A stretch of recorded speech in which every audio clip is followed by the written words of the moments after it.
Morning. Norman, over to you. Good morning. Thanks so much. Well, talk to pretty much anyone at Westminster and everyone seems to be working under the assumption we are heading remorselessly towards another hung parliament, which means presumably some sort of deal may well have to be cobbled together to fashion another government. One man who might be able to give us some insight into how difficult this can be is Nick Pearce, Director of the Institute for Public Policy Research, who was involved a little bit during the 5 hectic days after the last election. How much of it comes down to policy and how much to personality? Well, the biggest decision is obviously taken on the basis of how many votes the party's got, what seats they've got, so how strong their negotiating hand is. There's policy work obviously done beforehand, and of course when you're in the coalition negotiations then it's all about policy. But the dynamics of it, the feel in the room, is very much determined by the personalities and the key players. And of course behind the scenes, the leaders are not in the room themselves, they're obviously on the phones. A lot of the personal dynamics between the leaders become very important too. How long do you think it'll take this time? Because last time it took 5 days, but we weren't used to this sort of thing. Now, well, we know about coalition government, so how long might it take, do you think, this time? I actually think it'll take longer this time because it's less clear that a simple coalition can be formed of 2 parties. If the Liberal Democrat vote share collapses, if they lose half their seats, then it's not possible necessarily for one of the other 2 main parties to form a coalition with them.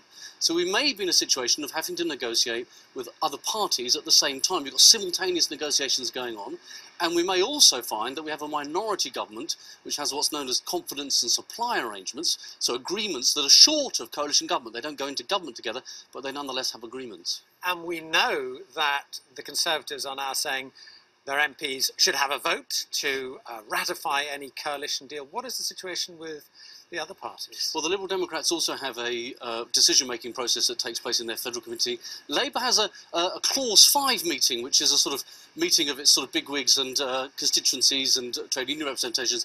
That takes place on the manifesto before an election. Labour hasn't yet, I think, got provisions in place for ratifying any particular coalition deal, but clearly all of the party leaders will have to take close soundings of their colleagues, take the temperature in their parliamentary parties and the feel of the country as a whole, because it matters also what's being said on BBC News and Sky News and all these other broadcasters at the same time. Difficult to know, but do you think voters now are comfortable with coalition government? Because also we come from a history where one of the main parties usually wins an outright majority. Do you think people are now more accepting of what previously has always been viewed as a sort of continental phenomenon? Well, Britain is clearly evolving into a truly multi-party system, and voters are doing that with their eyes open. I mean, they are telling pollsters that they do want to have a plurality of parties represented in the House of Commons, and that means that whether they like coalition government or not, they are returning MPs in a way that means that stable majority government of the kind we had in the past is no longer possible.